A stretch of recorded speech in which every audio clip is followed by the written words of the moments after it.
Hello friends, welcome back to my channel. मैं सुधीर कुमार और आज हमारा टॉपिक है इमरजेंसी फंड। चूँकि हमने कोविड-19 में देख लिया है कि जितने भी प्रॉब्लम्स आई हैं वो एकदम से आई है, कोई प्लान करके नहीं आई है। तो कई बार हमारे जीवन में जो हम कमाते हैं उसमें कुछ पैसे ऐसे भी होने चाहिए जो प्लान नहीं होने चाहिए। मीन्स वो हमारे प्लानिंग के लिए नहीं होने चाहिए, वो उस समय के लिए होने चाहिए जब हमारे प्लान फेल हो जाए, तब वो पैसे यूज़ किया जाए। एक सही समझदार बंदा अगर अपनी लाइफ को सिक्योर चाहता है, शांति से चाहता है, टेंशन कम चाहता है, तो उसको फाइनेंशियल फ्रीडम होना चाहिए, उसको फाइनेंशियल एजुकेट होना चाहिए, उसको फाइनेंशियल अवेयरनेस होना चाहिए। ये टॉपिक इसी चीज के ऊपर है।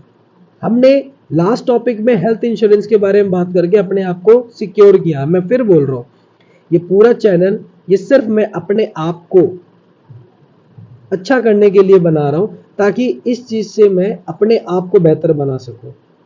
इससे क्या मैंने एक आगे बढ़ा है या कितना मैं आगे ग्रोथ कर रहा हूं, इस चीज को मैं आपके साथ शेयर कर रहा हूं।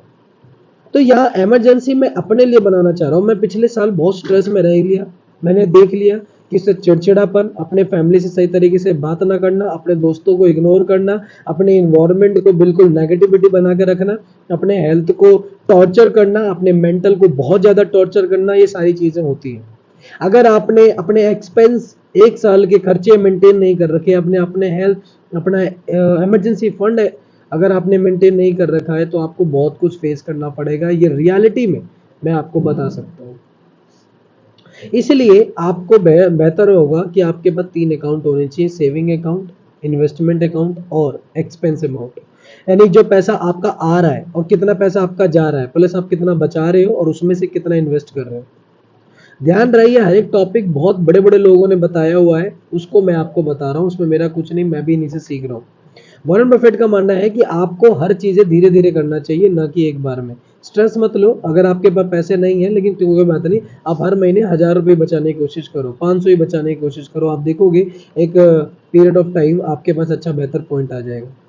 आपके पास 6 से 8 महीने, 10 महीने, 12 महीने, 24 महीने, 3 साल, जैसे कि आपका स्ट्रेस लेवल है, आपको अपने फंड्स को इकट्ठा करके रखना चाहिए। कई बार ऐसा होता है कि बैंक में रखा पैसा नहीं निकल रहा होता है, एटीएम नहीं साथ दे रहा होता है, आपके पास कैश होना चाहिए।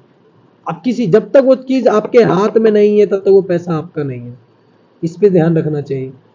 और यार ये चीज याद रखना चाहिए कि आप अपने पैसे में कितने पैसे आप अपने खर्चे के लिए, कितने पैसे आप अपने इन्वेस्टमेंट के लिए, और कितने पैसे आप अपने हेल्थ के लिए, बाकी चीजों के अलावा कितने पैसे आप अपने इमरजेंसी फंड के लिए यूज कर रहे हैं।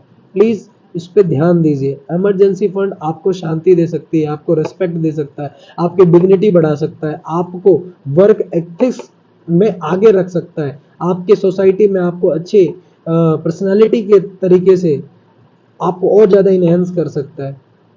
आप बहुत अच्छे काम डाउन होकर के बात कर सकते हैं, आप मेरी तरह वीडियो बना पाएंगे, फ्री रह पाएंगे।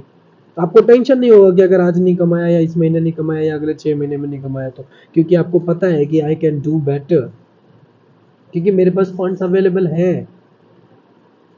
इसीलिए जो आप अपने इमरजेंसी फंड बना रहे हैं, क्योंकि उसको इन्फ्लेशन ना खा जाए, उसकी एफडी करवाइए, या फिर एक अच्छे म्यूचुअल फंड में डालिए, या फिर आपको लगता है कि इसमें कुछ और भी बेटर हो सकता है, वो अपने कोऑपरेटिव बैंक्स में भी डाल सकते हैं, according to you, your preferences और योर जो भी ज़रूरतें हैं उसके अकॉर्डिंग।